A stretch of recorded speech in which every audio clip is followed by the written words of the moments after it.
Welcome to the channel, everybody. My name is MrHurriicane, and this is the Kalispell Warhawks Dynasty.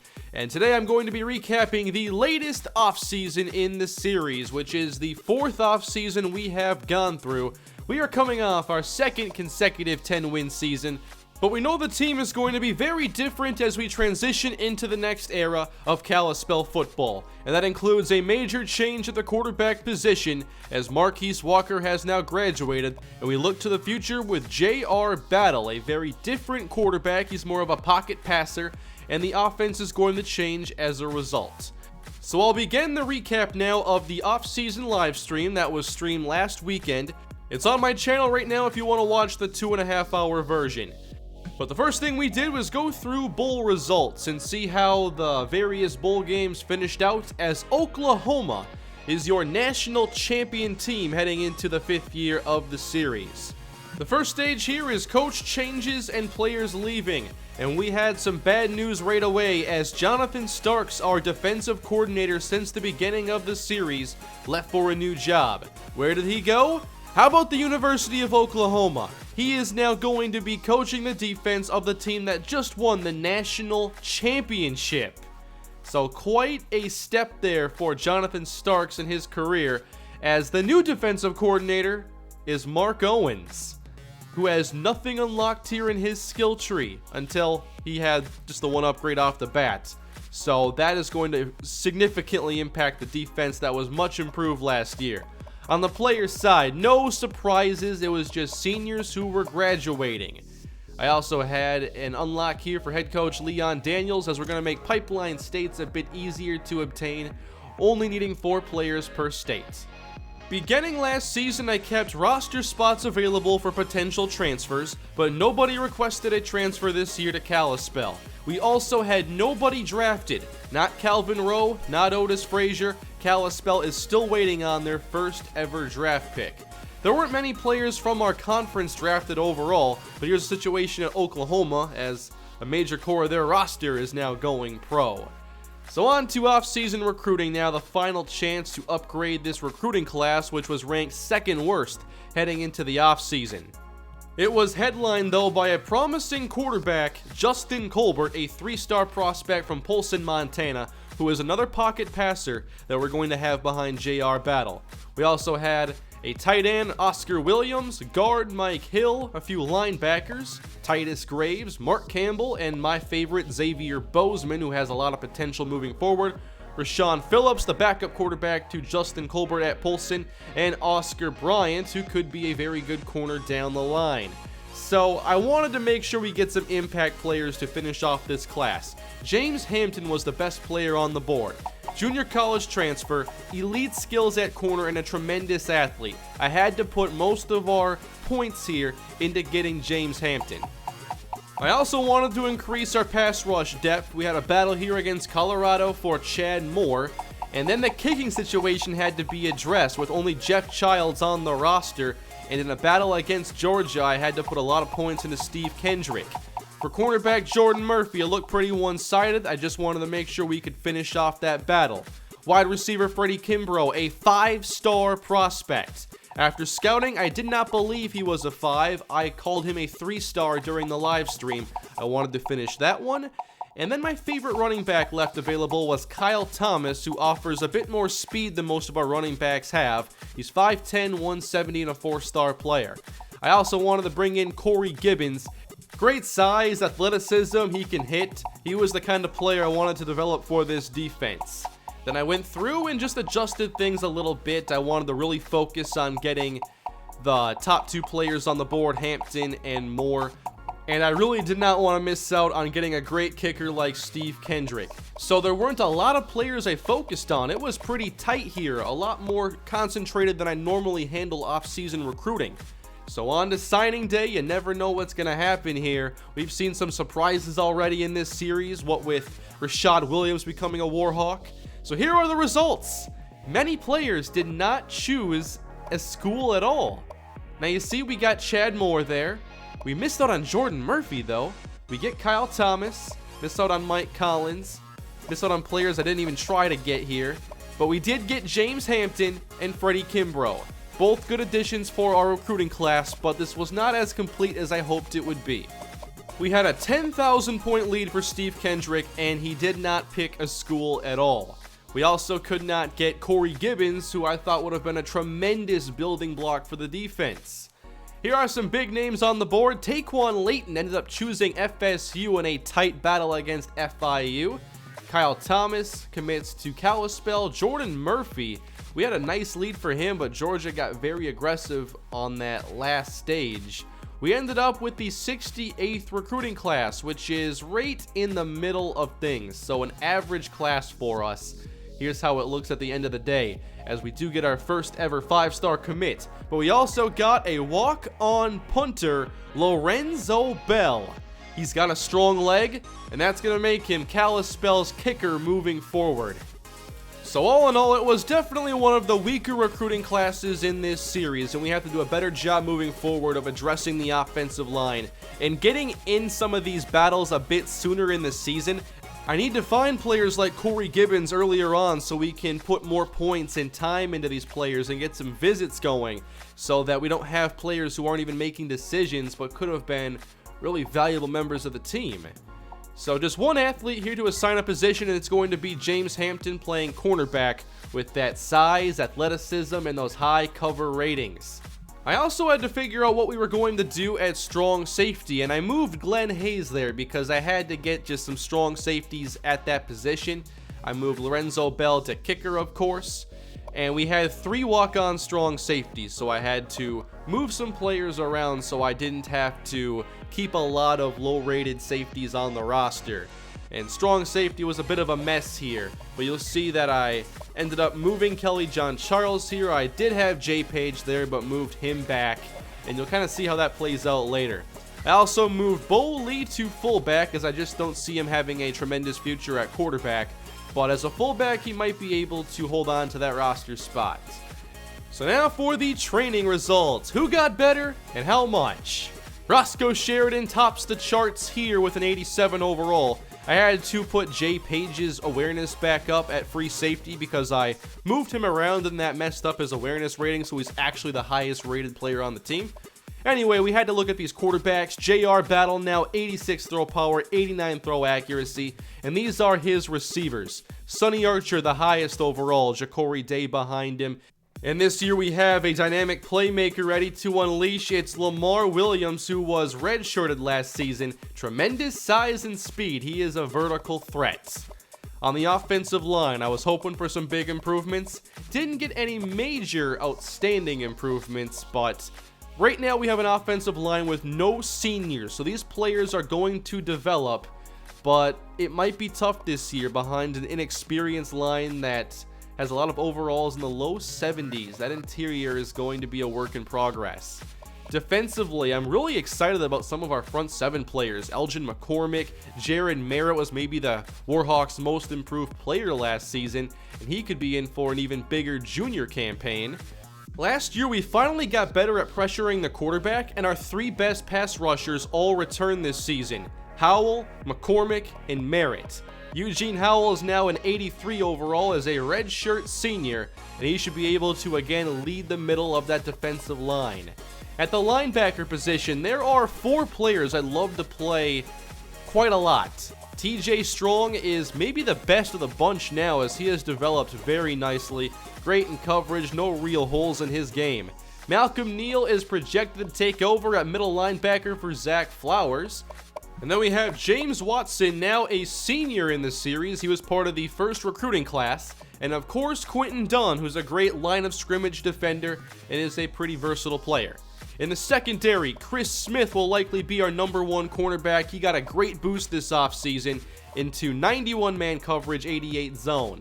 Jay Page, great speed. Kelly John Charles, great speed. We can cover some ground in this secondary. Jeff Childs also, big boost to his power and accuracy as a punter now.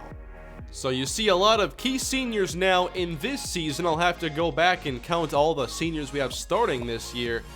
For cuts, nothing too crazy had to happen here. We just cut the walk-on strong safeties, and that opened up a free roster spot. But then I also was able to cut a walk-on fullback and have 2 more openings if anybody wishes to transfer to Kalispell next season. So let's get on to the preseason now, and you're going to see after the practice gameplay what I recorded afterwards, and that is the final schedule, red shirts, and some additions now to the playbook. Just a couple updates here. Jesse Heikkinen, the star quarterback from a couple classes ago, is still 3rd string at UCLA. Sidney John Charles from Kalispell is 3rd string at the University of Minnesota.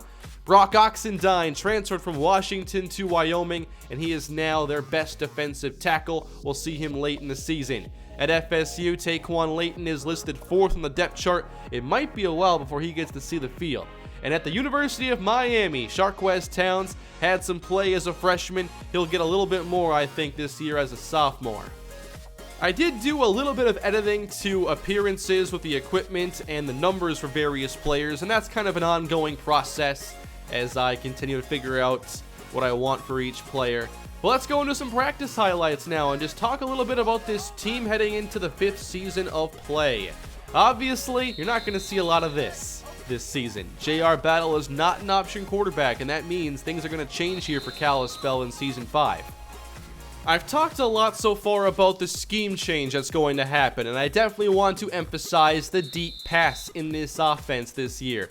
We have 2 tremendous deep threats in Lamar Williams, who is a size and speed guy. Then you have Ja'Cory Day, who's just pure acceleration and speed. Ja'Cory's now at 96 speed and 99 acceleration. These 2 players can beat defenses for big plays. However, we have an offensive line that's going to make things a little tough. J.R. Battle has a strong arm, and he's shown improved accuracy in this practice, but the offensive line is concerning. How often can we throw it downfield if the offensive line isn't giving J.R. Battle time to pass? It's not like he has the mobility to buy time outside the pocket and still make things happen. So I think every game is going to be a little different depending on how we match up against opposing front fours, how aggressive they are with their fronts. So it has to be not just a vertical element, like that's going to be a part of it, but it's not like every pass is going to be over 20 yards or we're going to throw a deep ball every possession. It's going to be a lot of deep and intermediate stuff, yes, because we can get yards in big chunks. But I also want to be able to get the football out quick and get yards after the catch. I do want this offense to emphasize getting big plays, and I feel like a downfield passing attack and then a lot of high upside yards after the catch screens to players like Sonny Archer and Ja'Cory Day can kind of be the backbone of the passing game. Then on the running side of things, I think Roscoe Sheridan will be in for a nice season. He'll probably see a lot more chances as a receiving back this year. And we have a couple more running backs on the roster that could take a few snaps here or there, but I expect Sheridan and Corey Miller to handle most of the work.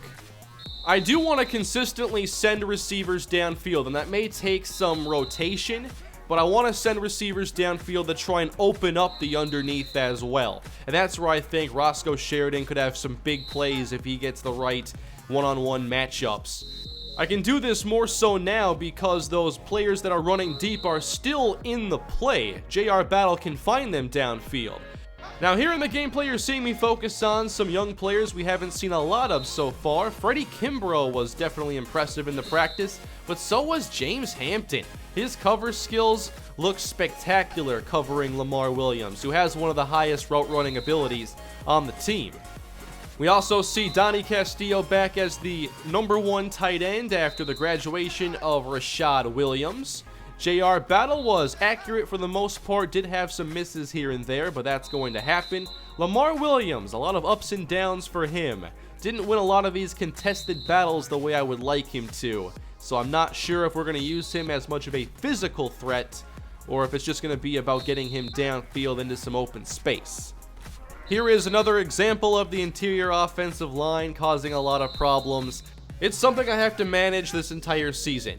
Here is Justin Colbert, who is not going to play this year, but I wanted to see how he would look in practice anyway.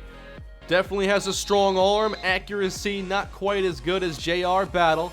And throughout the practice, I thought our secondary really shined, and that right there was Shannon Evans making a play. He's a player we haven't seen a ton of so far, but I've always liked his upside. I thought that Chris Smith played very well, James Hampton, and Jay Page did a great job as well. Here is Kyle Thomas getting some reps. I wanted to see how his speed would fare against our defense. Here is Colbert testing Malcolm Tyson, one of my favorite recruits from a couple years back, as he makes a tremendous play. So continuing on here with the offense, we have run a fair amount of twin tight end in the past couple of years, but I think that's going to go away this season. We only have 2 tight ends on the roster, Donnie Castillo and the true freshman Oscar Williams. Now, I will keep Williams as an active player. I want a second tight end on the team, but I just don't think we're going to emphasize him at all right now, and we're going to focus on the strength at receiver that we have. This was the point of the stream, by the way, where the quarterback controversy became a thing. Brett Mitchell delivered the best throw of the day right there in between defenders to Lamar Williams.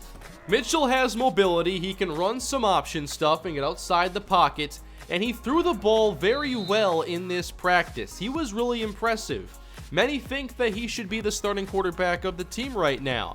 That would allow us to essentially stay in the same scheme we've been playing throughout this series. Like Marquise Walker, Mitchell does not possess a very strong arm, but it seems that Mitchell's accuracy is at least decent. He did start off very well and had some misses down the line.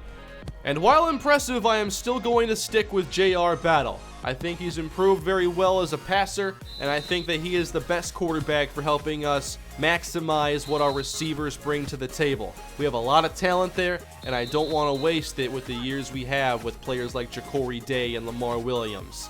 Brett Mitchell could be in the game at times to run some option, or maybe he gets, a couple drives here or there. I'm not going to run like a 2-quarterback system off the bat, but if we need to switch things up in a game where things aren't working, perhaps he could come in to help us try things. But I'll definitely be trying to make J.R. Battle and the change at offense work.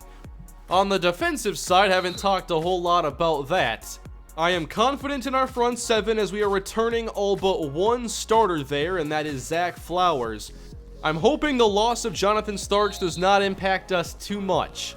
I know that his rating boost definitely helped our defense peak last season, and they were a big reason why we had 10 victories. They won some games for us. So this year we have to make up for the loss of Jonathan Starks, and I think we're a little bit deeper in the front 7. I like our players in the secondary, but I want to see if we can get an effective strong safety opposite Jay Page. At corner, I'm confident in Chris Smith and Antone Slater, and hopefully the player I have in mind for the second starting spot is ready to go. So let's take a look now at the redshirting, the schedule, and all this other preseason stuff. Beginning with the schedule, we're going to play North Texas to open the season, then Buffalo. We're going to go to Washington State, and then get into our 9-game Mountain West schedule. The reason why I scheduled North Texas and Buffalo is I wanted some easier matchups so we can get some comfort on offense and figure out how we can best play in this scheme. I want to have a couple games where we can try some things out and adjust. Now, we are redshirting Freddie Kimbrough here, as I just don't think this is the right time for him to play. We have a lot of receivers in front of him right now, and I've decided not to redshirt Amonte Jones. I have redshirted Chad Moore. We have other defensive linemen who are above him on the depth charts. Mark Campbell, Titus Graves, Xavier Bozeman, all of those freshmen will be redshirted. We have a lot of good linebackers. Now at cornerback, I think there will be a lot of people who disagree with this. I am going to redshirt James Hampton. I think he'd be great if he played this year, but I have to think about beyond this season with this team. Chris Smith and Antone Slater graduate this year. James Hampton is already a junior. By redshirting him and redshirting Glenn Hayes, next season we could have Hampton, Hayes, and Malcolm Tyson as our top 3 corners, and each would have at least 2 years of eligibility left. I just don't want to get thin at cornerback too fast. I thought Hampton was phenomenal in the practice, but I think this is the right move for the long-term future of the team. Marion Triplett is one player who will contribute more this season as a rotational defensive end off the bench. I've talked about the linebackers already, what the situation is going to be there. James Watson will start, but Quentin Dunn is still going to play. In the secondary now, it looks like this, with Chris Smith, Malcolm Tyson, then Antone Slater in the nickel. Again, Slater and Smith both seniors already. At free safety is the All-American Jay Page, and at strong safety, we're going to see what Kelly John Charles can do as a junior. I have gone through to update the playbook, and I have added some formations from under center with the ace bunch and the ace slot formations. You won't see as much shotgun this year, but I did make some changes in the shotgun as well. I just want to be able to pass a bit more from under center, and the playbook was too weak there in the past. I also added the double flex formation, which is a 4-receiver shotgun formation. And with us having 4 receivers, I really want to involve. That's something we could definitely run. And I also added strong eye with Bo Lee at fullback. We might do a little power running here and try to get that to be an element of the offense as well. So I still have to do the recruiting board, and that's going to take a little bit of time as Blackjack and I get this year's recruiting class finalized. And I'm also thinking about doing one more practice live stream with formation subs, with the new playbook, and the depth chart set before we get on to the first game of the season. If you would like to see another stream, perhaps tomorrow, let me know in the comment section of this video. Perhaps I'll put a poll in the upper right hand corner. You can vote there. But that's going to do it for the edited off season, everybody. Thank you all for watching and supporting the Kalispell Warhawks Dynasty. This year is going to be an interesting one. I'm looking forward to it, and hopefully we can still be a very successful team. Please leave your feedback down below in the comment section. Remember to like and subscribe for much more, and I'll see you next time. Have a great day.